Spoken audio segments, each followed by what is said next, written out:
দিয়ে দিচ্ছি এই চামচে 2 চামচ চিনি দেবো, এই চামচে সুজি দেবো 1.5 চামচ, এই যে 1.5 চামচ সুজি দিয়ে দিচ্ছি, 2 চামচ আটা দিয়ে দিচ্ছি, 1 চামচ চালের গুঁড়ো, স্বাদ মতো লবণ। তালটা ছুঁড়ে নিয়েছি, এবার আমার যতটা লাগবে মাখতে আমি ততটাই ব্যবহার করব। বন্ধুরা এরম করে এবারে মেখে নেব।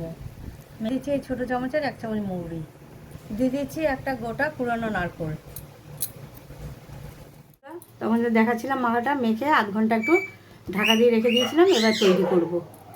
দেখুন বন্ধুরা তেলটা গরম হয়ে গেছে, এবার আমি একটু একটু করে ছেড়ে দেবো। আমি একটু ছোট সাইজের করছি, অনেকে বড় সাইজের করে, আমি একটু ছোট ছোট করে করছি।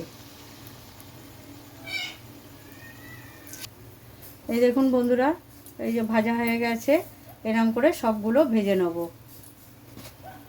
এই দেখুন বন্ধুরা সবগুলো ভাজা হয়ে গেছে, আপনারা এরকম করে করে খেয়ে দেখবেন। ভালো লাগলে হচ্ছে লাইক, একটা শেয়ার, একটা সাবস্ক্রাইবার করে দেবেন। আশা করি সবার ভালো লাগবে।